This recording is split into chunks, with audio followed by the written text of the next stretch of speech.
Boa noite. Sejam todos bem-vindos a mais uma noite aqui na nossa casa.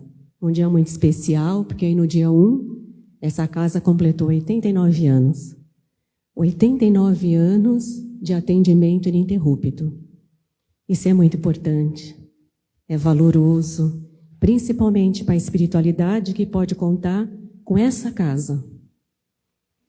A gente sabe da realidade de todas as casas, né? E é muito importante a união das casas, a união dos médiuns, a presença dos nossos estudantes aqui. Então, nessa noite, em que para nós é uma noite de grande alegria e de felicidade, nós temos como palestrante Eulália Bueno.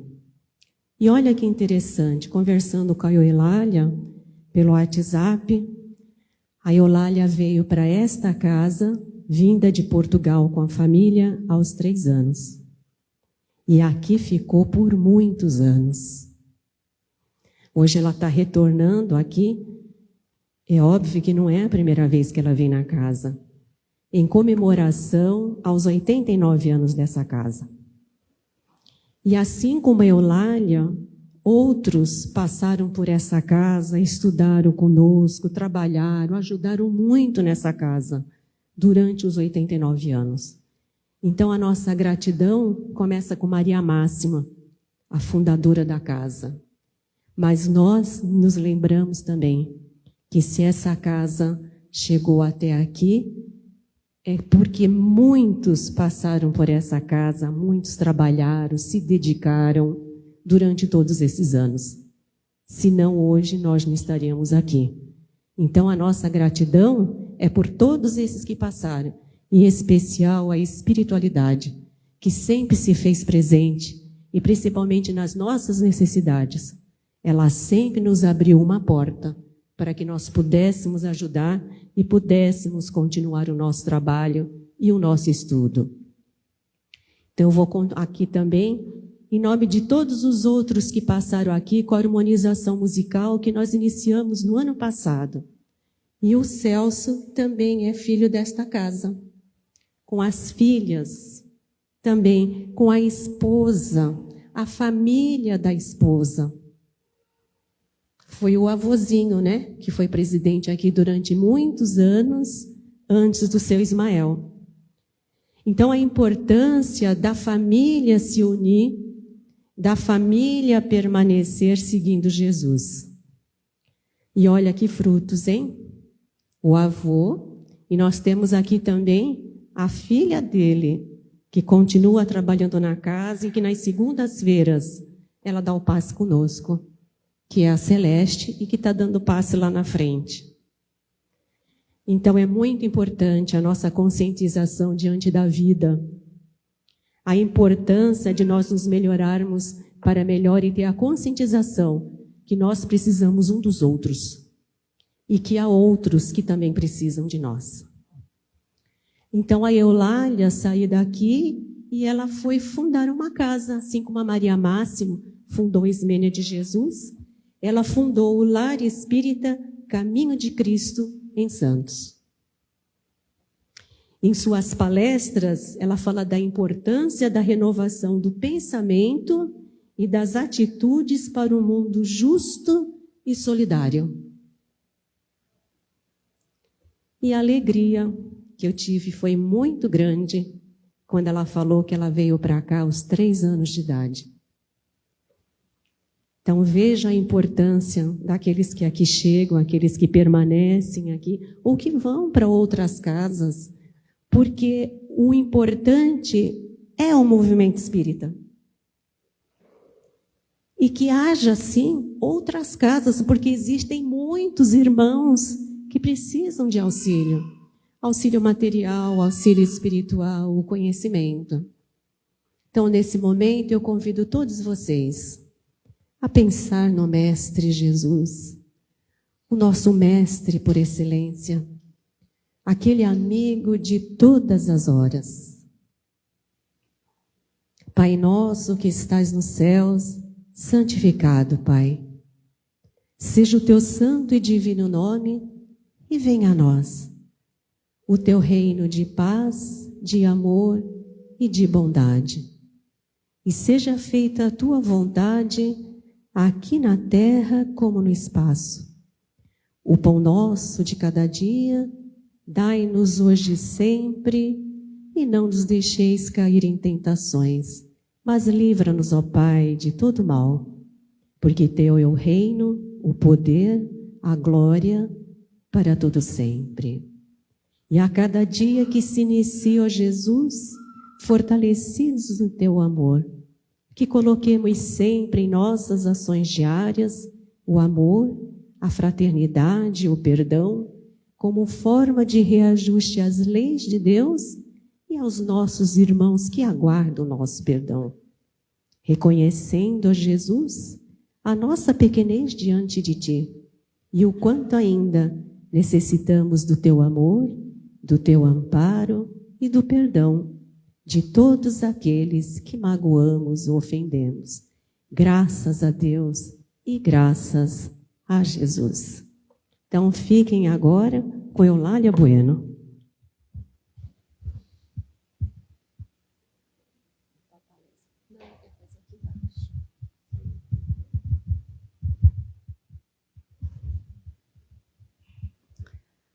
O nosso carinhoso boa noite a todos os irmãos e irmãs que aqui se encontram, encarnados e desencarnados.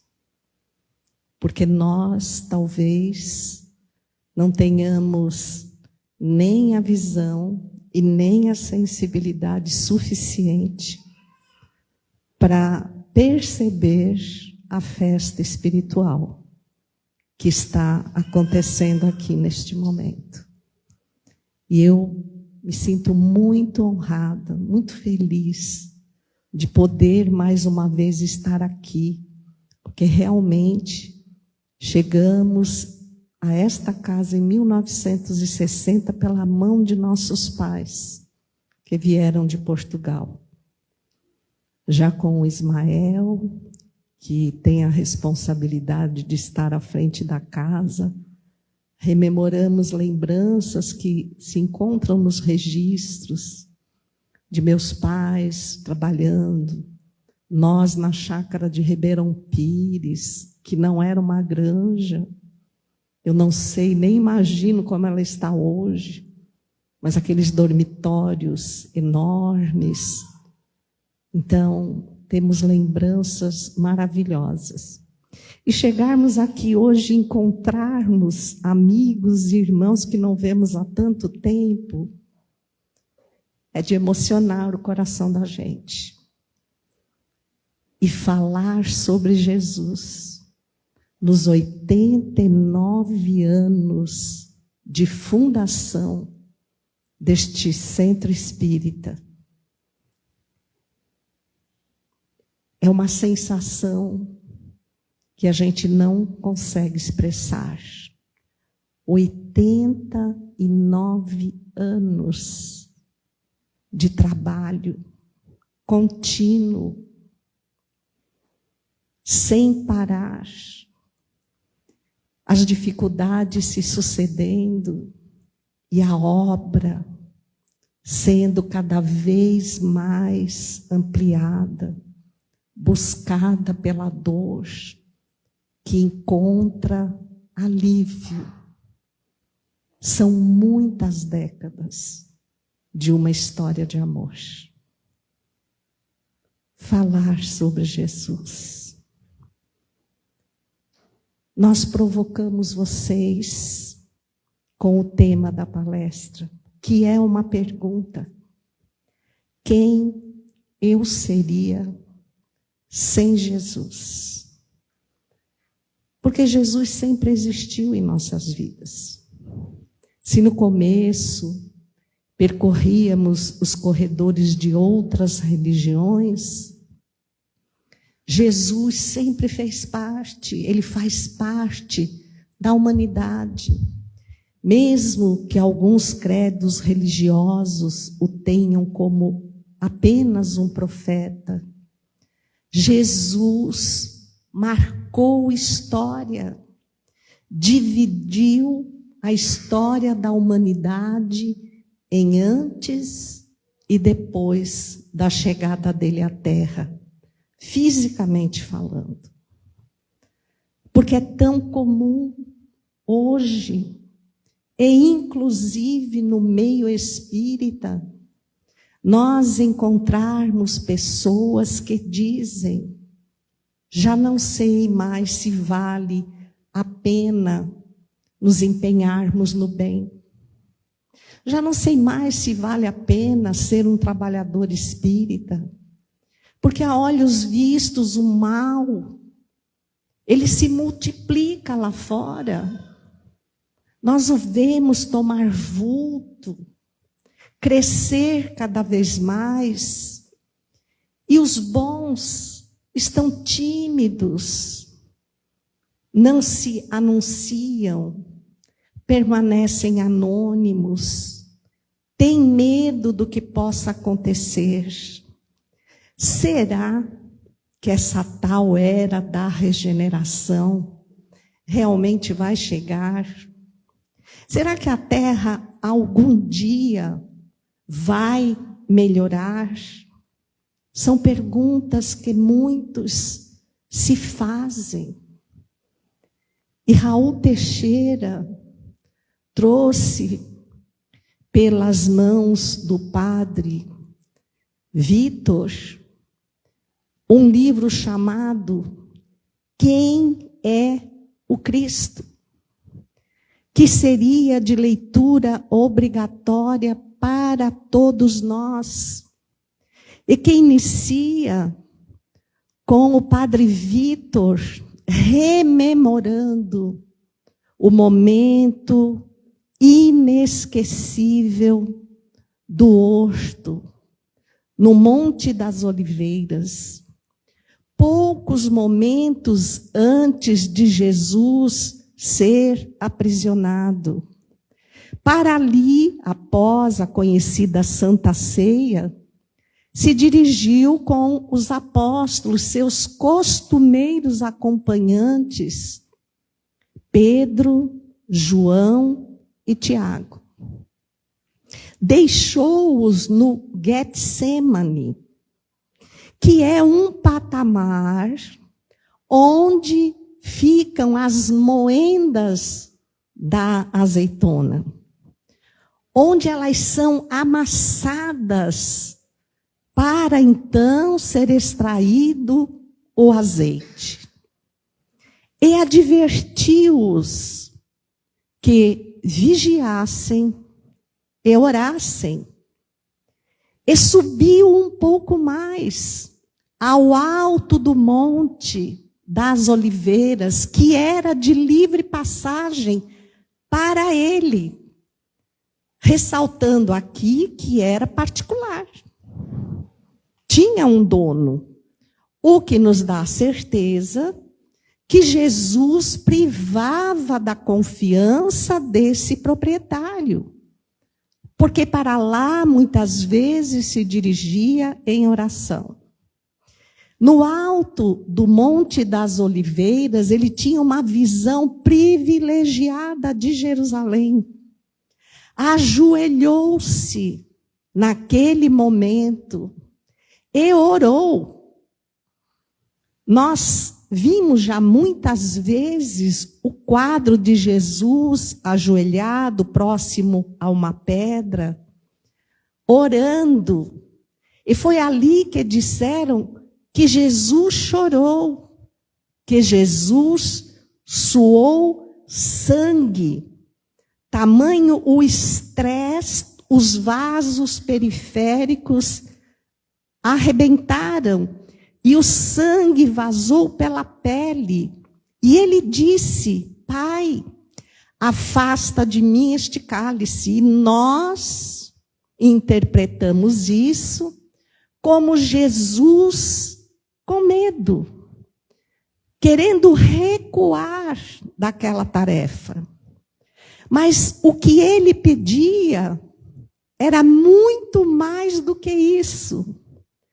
Pai, como depois de tudo eu vou chorar por eles. Ele tinha a visão de Jerusalém. Afasta de mim o cálice de vê-los sofrer como consequência das suas escolhas. De repente, ele retorna e todos estavam dormindo. Por 3 vezes, segundo o padre Vitor, ele adverte Pedro, porque Pedro, poucos dias antes, percebeu que Jesus estava cabisbaixo e lhe perguntou o que ele tinha. E Jesus respondeu: está na hora de ir. Mas para onde tu vais, Senhor? Não posso te dizer por hora, Pedro. Então eu vou contigo. Pedro, para onde eu vou, tu ainda não podes ir. Mas eu vou, Senhor. Por 3 vezes ele afirmou que ia com Jesus. Até que, por fim, Jesus lhe disse: Pedro, há de me negar 3 vezes.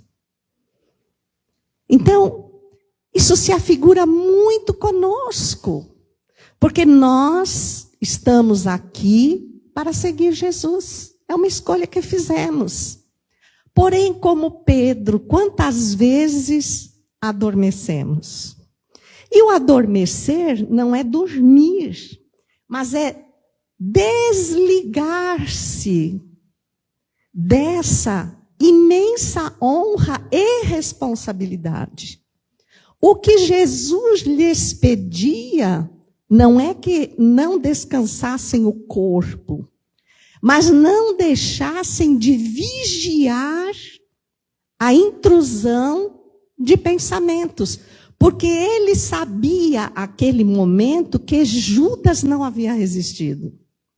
Que Judas aceitara o pensamento intruso que lhe apontou vantagens imediatas, ganho de dinheiro. Ele não traiu Jesus. Ele queria dar a Jesus o valor que achava que Jesus tinha na terra. Mas como ele diz mais tarde, o reino dele não era deste mundo. Então, se haviam templos como o do rei Salomão, por que é que Jesus também não poderia ter um? E com as moedas, ele teria condições, além do que já provara suficientes vezes que ninguém surpreenderia Jesus. Que ele fez andar os paralíticos, enxergar os cegos, curou os rancenianos, à época chamados de leprosos. Então Jesus, claro, não ia se deixar prender. Tanto assim foi que o arrependimento tão grande que lhe invadiu a alma levou-o ao suicídio. Então Jesus alertava e ele abeira-se de Pedro e diz: Pedro, tu dormes. Em hora tão grave tu estás distraído. É isso que Jesus adverte. E percebam a riqueza de detalhes. Jesus os deixou no Getsemane e foi mais acima, em uma comunhão com o Pai, em oração. Porque eu fico imaginando a grandeza espiritual de Jesus, mesmo encarcerado na matéria, num momento de prece. Eu costumo refletir muito junto à nossa benfeitora.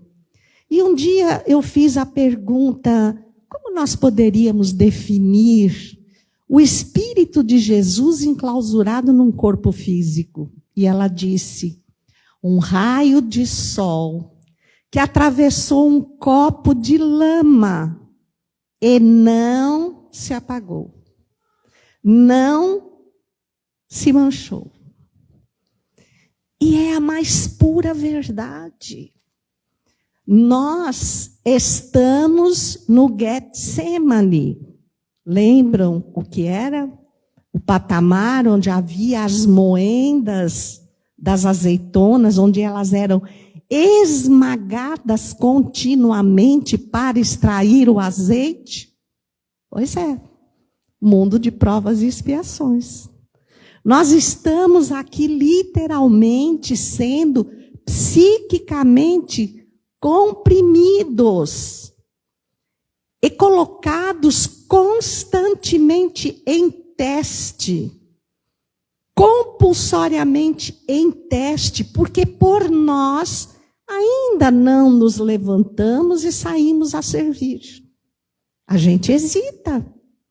Quando a gente hesita, mas será que tudo que falam do futuro da Terra vai mesmo dar certo? Eu não estou vendo isso acontecer. E nesse momento eu adormeço, como Pedro. E provavelmente, se cada um de nós fizer uma análise bem detalhada do nosso dia a dia, Jesus nos desperta. Tu dormes? Vem alguém e diz, você tem ido ao centro? Você tem lembrado do Evangelho no lar? Você tem orado? Você tem tido bons pensamentos? É Jesus nos despertando. Porque há uma pressão tão grande em redor da terra, de espíritos que não conhecem Jesus, ainda os têm, ou que exalam ódio ao Cristo e muito mais ao cristianismo. Então paremos aqui e façamos uma análise. O Consolador prometido, que é o Espiritismo, é o cristianismo redivivo. Eles vão atacá-lo. E se nós, os espíritas, não soubermos o que isso representa e quem é Jesus, nós vamos desistir.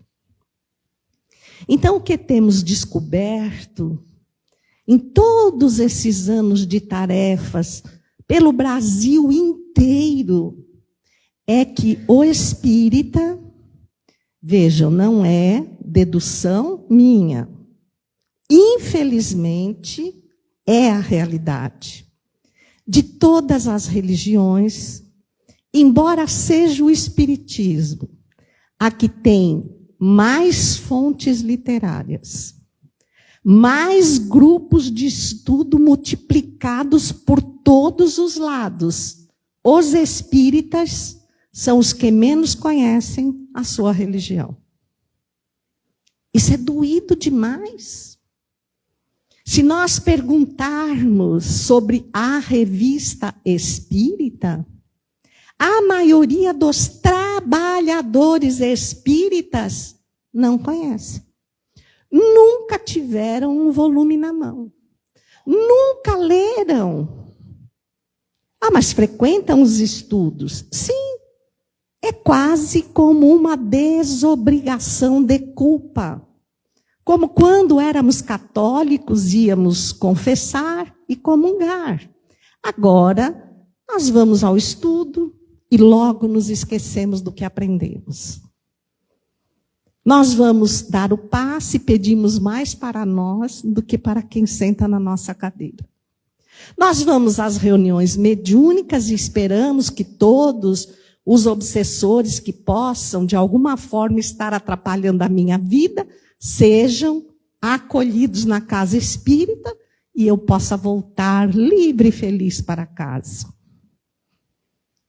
Divaldo Pereira Franco, no livro Reuniões Mediúnicas do projeto Manuel Filomeno de Miranda, ali está a reprodução de uma entrevista dada por ele em 82, em que ele se diz compadecido dos trabalhadores espíritas que vão às reuniões mediúnicas, supostamente para ajudar o resgate de espíritos infelizes.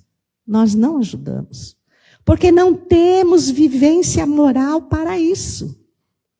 Ainda não nos redimimos dos mesmos equívocos que esses irmãos cometeram e pelos quais estão em sofrimento. Pedro, para onde eu vou, tu ainda não podes ir, ainda não és um espírito da minha envergadura para poderes habitar os mundos que eu habito. Foi só isso que Jesus disse. E nós precisamos entender isso.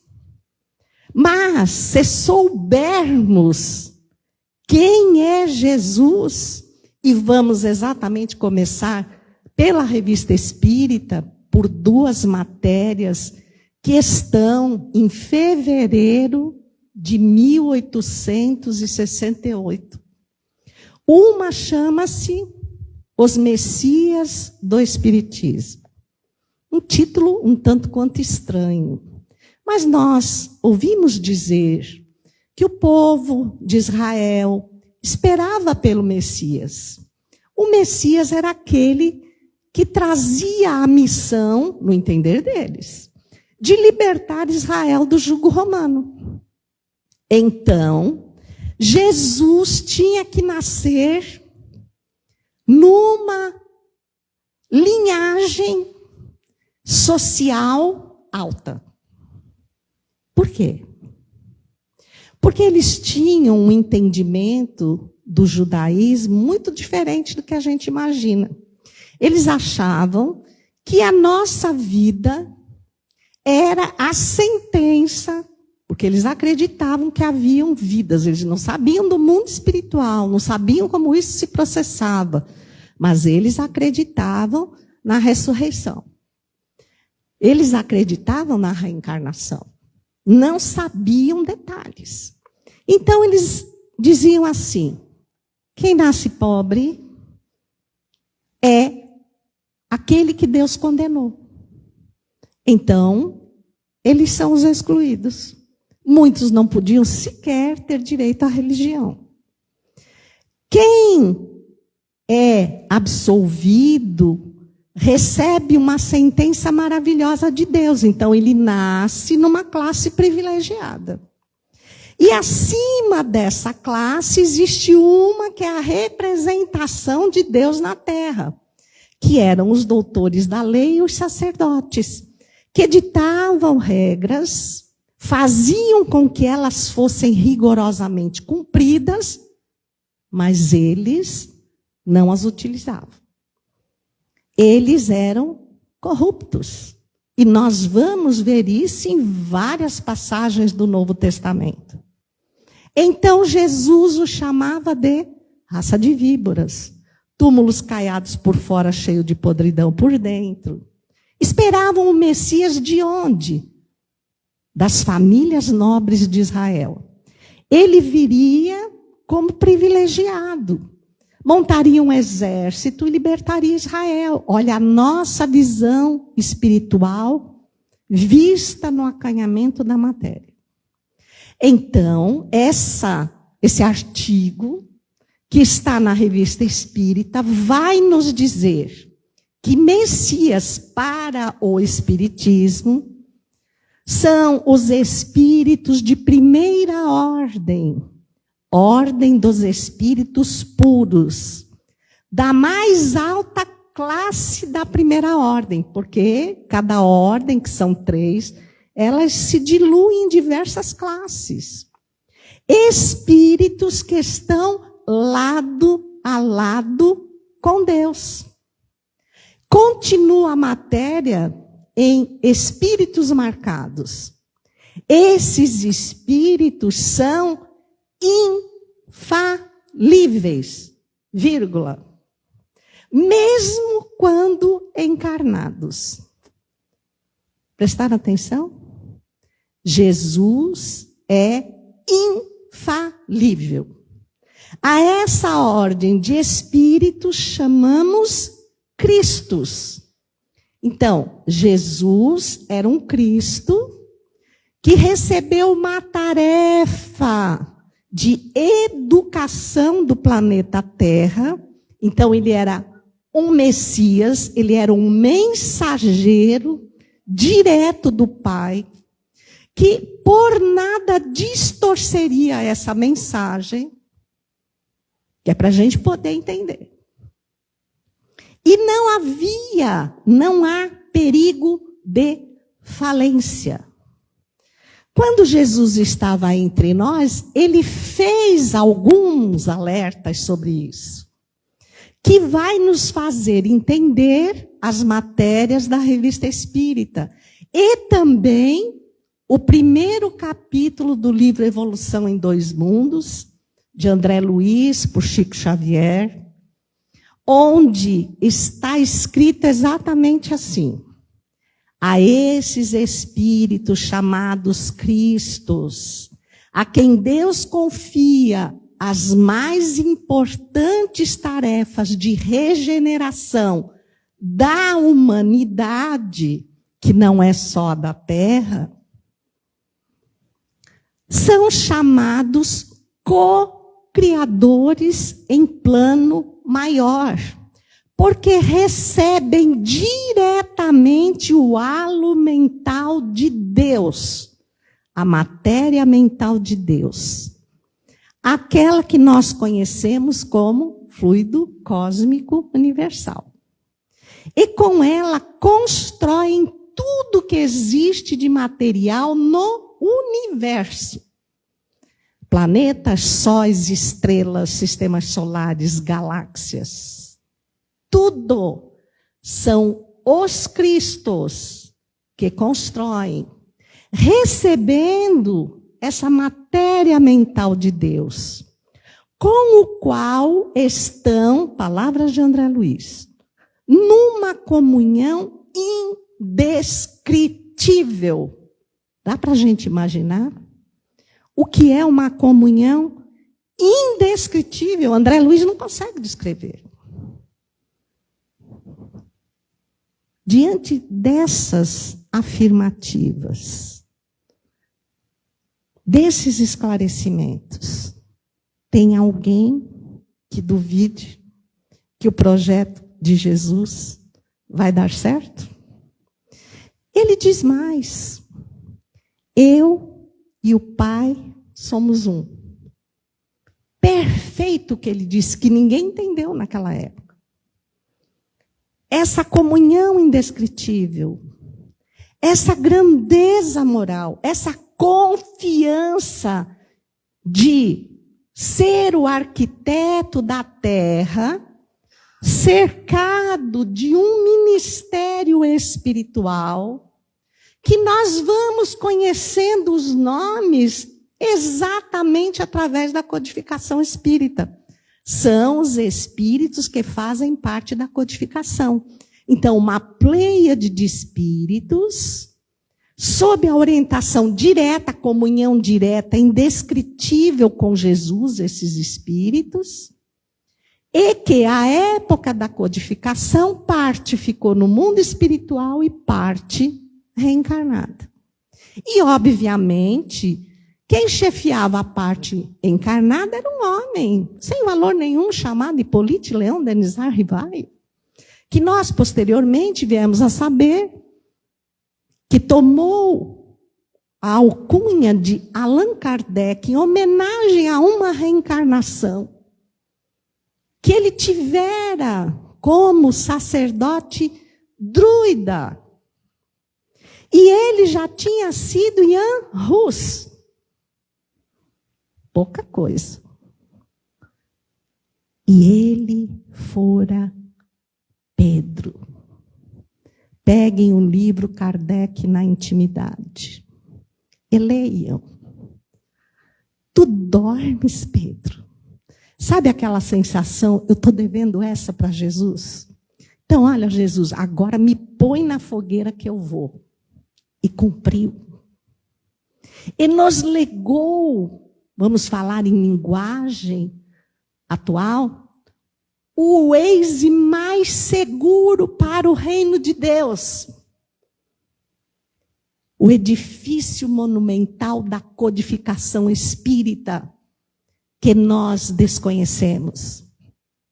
Jesus também disse uma outra frase que parece que ela está com a concordância errada. Porque ele diz assim: antes de Abraão existir, eu sou. Abraão é considerado o patriarca da humanidade. Então, quando ele fala eu sou, é porque ele estava numa condição antes e quando Abraão chegou. E depois que Abraão partiu, espírito puro. Então, óbvio, Jesus não evoluiu na Terra. Dizem que 4,5 bilhões antes da existência da Terra, o planeta onde Jesus evoluiu se diluiu. Pouco tempo. De contas. Que são 4,5 bilhões de anos. Então, foi esse espírito que nos advertiu, que nos deixou a estrada, que foi perseguido mesmo no ventre de sua mãe, que quando chega a Belém para o censo, na companhia de seu esposo, à beira de dar à luz, não encontra lugar para ficar. Os olhos perniciosos dos homens que ali estavam passavam sobre a beleza de Maria e a sua juventude. Olhavam para José, bem mais velho do que ela, e perguntavam: ela é uma escrava? Ela está à venda?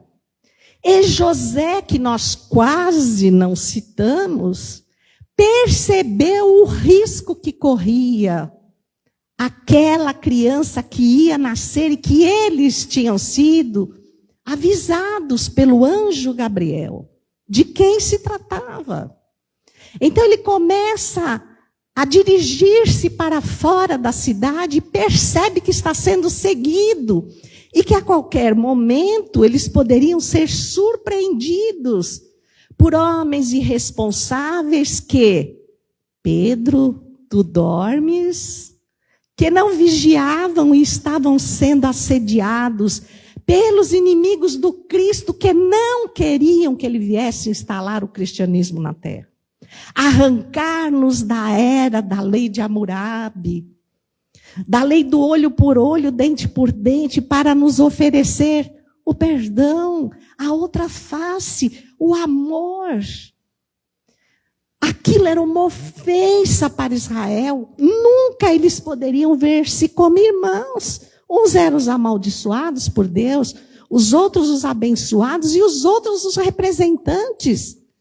Eles eram de famílias diferentes. Como Jesus podia vir dos amaldiçoados? Dos pobres de Nazaré.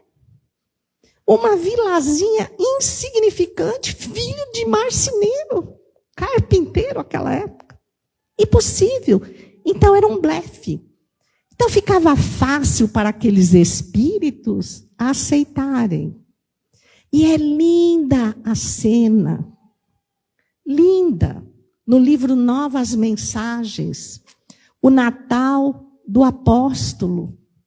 Quando o irmão X faz a narrativa, vindo do dirigente das comunidades judaicas no mundo espiritual, que ele fala dos bastidores da noite de Belém. Quando o anjo Gabriel, ante o perigo que os homens agasalhavam, ele, à frente de uma caravana que protegia a Sagrada Família, ajoelha-se e diz: Pai, intercede. Ele pede. E uma luz penetra a terra, afugentando a todos. E José dirige a família para uma gruta calcária no deserto, que era um abrigo seguro para os animais, porque a noite no deserto é gélida.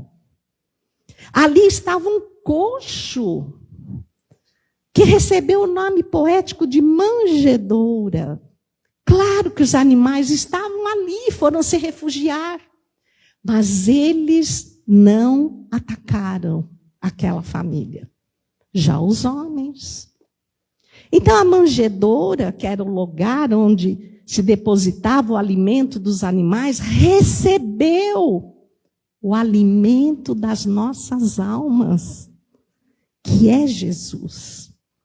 Ele que fez uma travessia, e ao contrário do que nós interpretamos, se ele é um espírito infalível, ele não foi assediado 40 dias e 40 noites para ver se resistia ao demônio. É impossível isso. Há situações narradas na Bíblia que a letra mata e o espiritismo liberta.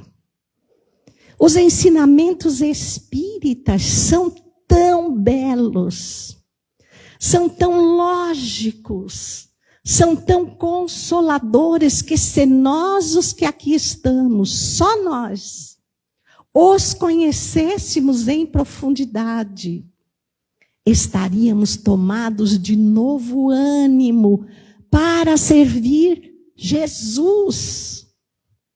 Em nenhum momento iríamos titubear. Saberíamos, por exemplo, que uma pequenina pergunta perdida no livro dos Espíritos, a de número 895, diz que o bem ainda não se materializou na Terra por causa do interesse material.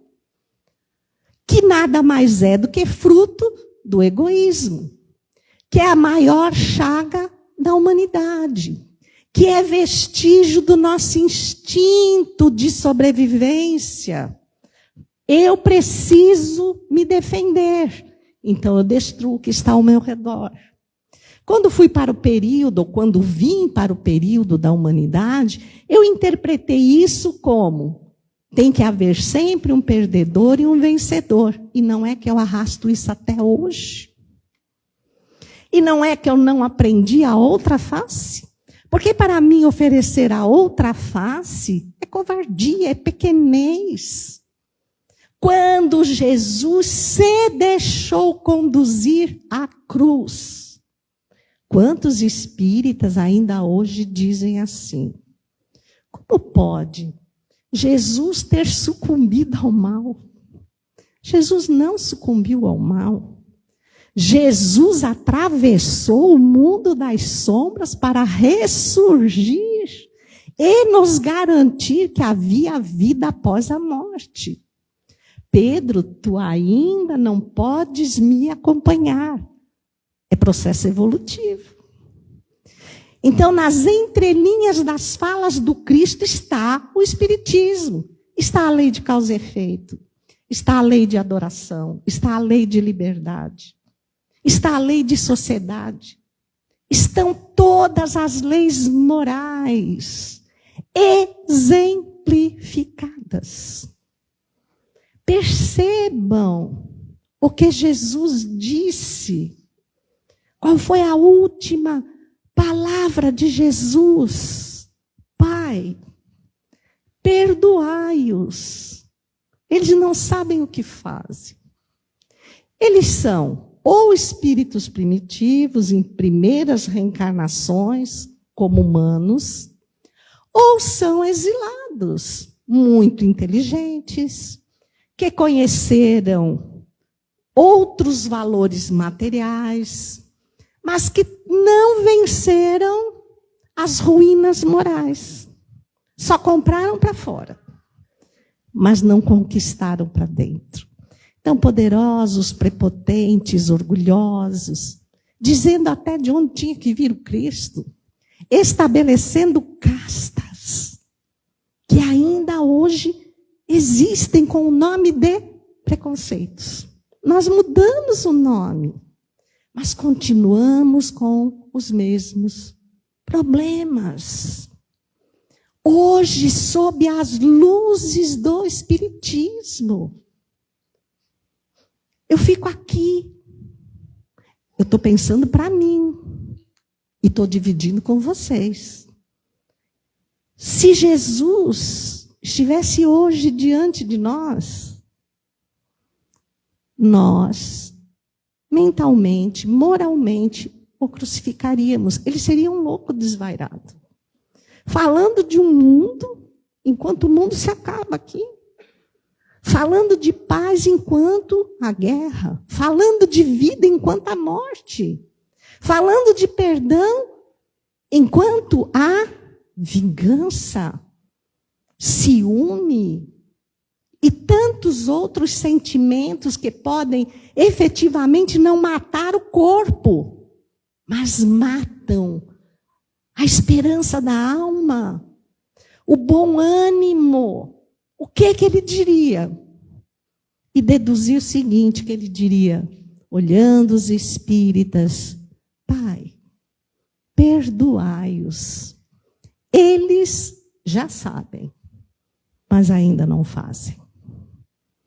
Porque o Espiritismo é rico. Somos nós mal informados. Quando nós dizemos, o Espiritismo não me valeu para nada, eu preciso antecipar uma outra pergunta. Eu conheci o Espiritismo a fundo? Ou eu sou um frequentador do Espiritismo? Eu até vou, escuto uma palestra, tomo passe. Entrei num grupo de estudo, participo agora da Câmara de Passe, participo da reunião mediúnica, mas eu não sei nada. Porque se eu soubesse, não diria que vou a uma reunião mediúnica para ajudar os espíritos em aflição. Não diria. Porque eu não tenho cunho moral para servir de exemplo. Muitas vezes, médium, dialogadores estão ali tratando o espírito com muita falácia e nada de exemplo. Quando vem um espírito, por exemplo, eu vou fazer uma apelação, um pedófilo, ele vem à nossa reunião mediúnica, como é que nós o recebemos? Quando ele confessa que é um pedófilo, o que nós falamos para ele? Meu irmão, essa é uma condição moral que você ainda não venceu. É por isso que você está aqui nesta casa de Jesus, para aprender que a reencarnação, o aprendizado, o conhecimento do bem, vai fazer você ser melhor. Aí, de repente, aquele espírito se cala. E aí a gente sai da reunião mediúnica comemorando e dizendo, viu só? Hoje nós deixamos aquele espírito sem palavras. Ele nem sabia o que responder. Bastidor espiritual. O espírito dizendo, nem vale a pena discutir com eles. Porque eles não são nada daquilo que estão querendo demonstrar. Aí eu saio da reunião mediúnica, não sei porquê, espírita sai de reunião mediúnica com fome. Aí chega em casa, vai tomar um lanche, assistindo televisão. Aí vem uma notícia de que um pedófilo de uma família bem posicionada acabou de ser preso. E nós dizemos, preso? Daqui a pouco ele paga uma fiança, está na rua. Olha, Deus que me perdoe, mas às vezes eu acho que tinha que ter pena de morte. Foi isso que nós falamos para o espírito na reunião? Quem somos nós, moralmente falando? Aquele que fez o discurso para o espírito ou aquele que estava diante da televisão? Nem vou responder. E por que nós fazemos isso? Porque nós estamos titubeantes. Porque nós não conhecemos Jesus. Não sabemos das conquistas morais que o tornam infalível. Não nos damos conta de que o projeto dele não vai falir. Está em evolução e, como em qualquer escola, há o momento da avaliação final. E aqueles que não passarem por falta de conhecimento da matéria, mudarão de classe. Numa classe que recomece a matéria que eles não entenderam. Espiritualmente falando, mudarão de mundo. Irão sob a governança de outro Cristo. Não serão atirados ao degredo, como a gente diz. Outro Cristo como o nosso, que nos acolheu. Uns primários, outros estacionários, e começou da matéria que nós não tínhamos conseguido aprender. Mas há um termo final para isso. Então, prestem atenção, gravem as palavras que eu vou dizer agora. Engana-se quem acha que os espíritos infelizes, ignorantes, porque é a ignorância que produz o mal. Se eu soubesse que aquele mal que eu estou fazendo é mal para mim, eu não faria. Mas eu ainda não entendi esse mecanismo. Eles não estão querendo destruir Jesus, porque eles já sabem que isso é impossível. Nós ainda não. Vejam, nós dizemos que somos do time de Jesus, mas desconfiamos do capitão, do técnico. Eles sabem que aquele técnico é infalível. Eles não vão disputar com eles. Então, o que eles estão fazendo? Eles estão nos disputando na equipe de Jesus. Por quê? Porque nós estamos adormecidos espiritualmente. Estamos duvidando do quanto esses espíritos infelizes encontram guarida nos nossos pensamentos, nos nossos desvios morais, que não é vergonha nenhuma, porque todos os temos. Todos. É por isso que deveríamos estar mais juntos, para nos ajudarmos, e não para ressaltarmos os defeitos uns dos outros. E é o que mais fazemos, desde a nossa casa. Então, eles estão nos disputando. Eles reconhecem, não tem jeito. Jesus é vitorioso. Então, vamos tentar roubar pessoas dele? O que eles não sabem é que essas pessoas que se unirem a eles vão ser apenas colegas de classe, sob a orientação de um outro Cristo. Porque a lei é maravilhosa. Ninguém será tirado ao relento, ao exílio, mas receberá aquilo que é mais preciso. Nós já recebemos tanto, gente. Nós somos, na maioria, trabalhadores espíritas. Aí eu coloco a frase de Bezerra de Menezes, quando, através de Divaldo, nos fala da unificação. Juntos seremos união. Separados, seremos apenas ponto de vista. Quando nós estamos juntos e um enfraquece, os outros o envolvem, fortalece, para não perder o amigo, para a influência dos espíritos infelizes.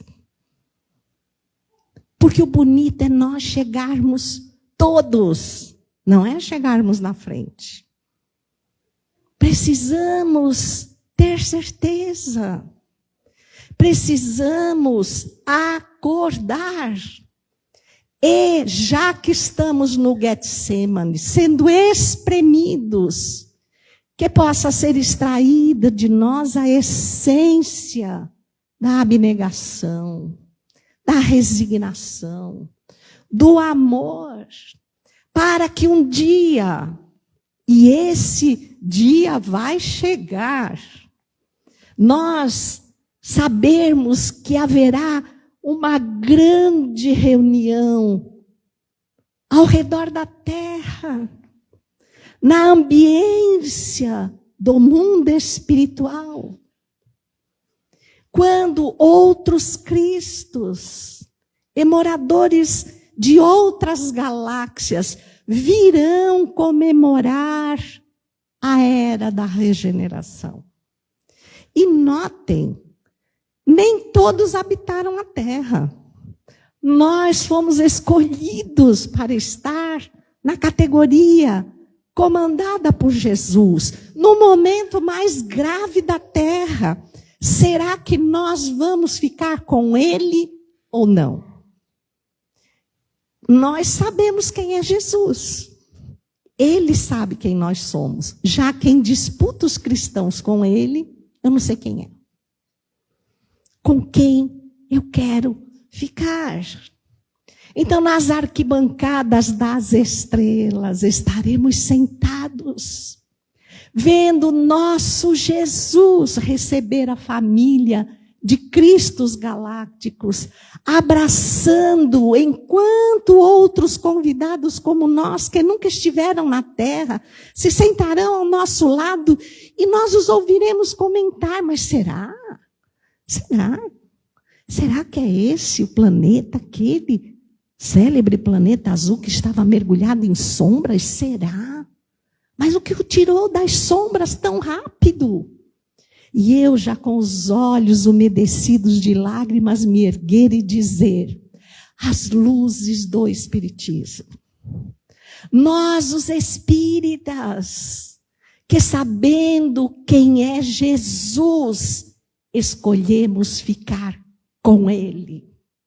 E assim se devassaram as sombras e as luzes do infinito. As vozes do mundo espiritual encontraram guarida nos corações. E fomos nós que recebemos a honra de finalmente materializar o bem na terra. Foi nessa época que, sob as luzes dessa bendita doutrina e sabendo quem é Jesus, eu disse, Jesus, nunca mais eu vou te abandonar. Aonde tu fores, Senhor, eu irei contigo. E nesse momento podermos olhar para a terra e vermos como se fossem infinitas estrelas brilhando por todos os continentes.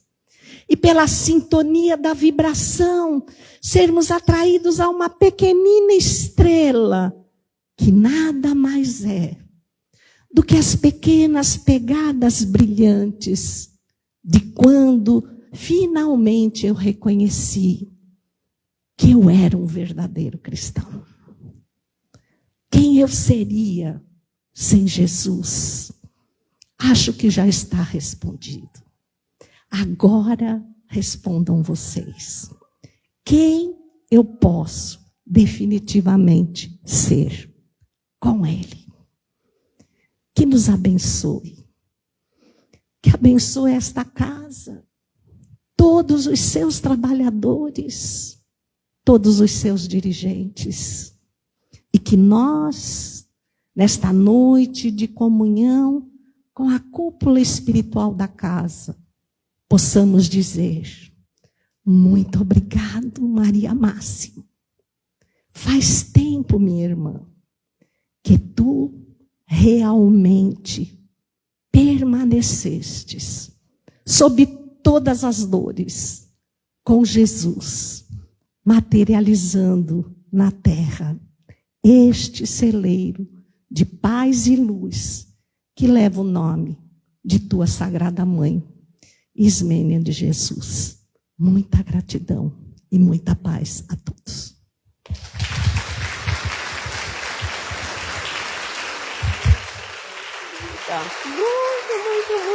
Muito.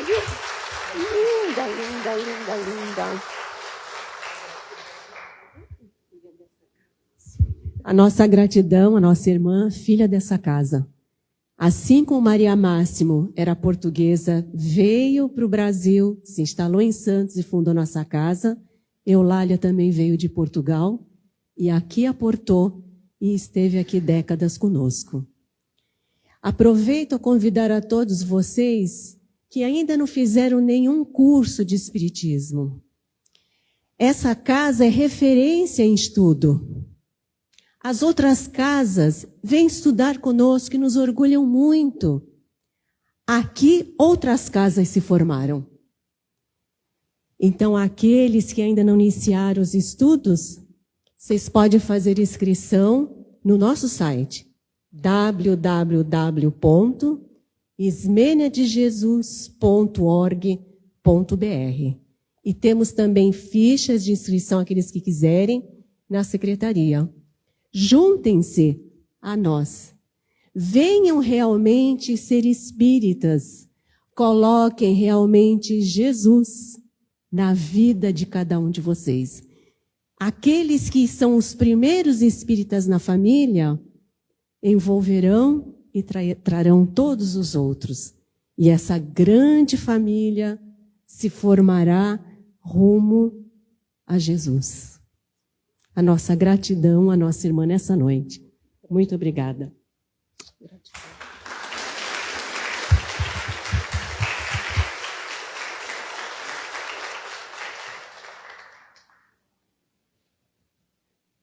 Então, nós esperamos essa nossa irmã numa outra data, que ela venha iluminar a nossa casa e trazer ao nosso coração, sempre lembrando a necessidade de trazer Jesus, porque Jesus está sempre conosco, mas nós precisamos abrir o nosso coração, mudar o nosso pensamento, mudar as nossas atitudes e trazê-lo para junto de nós, mas com consciência, para que nós possamos também estar com Ele.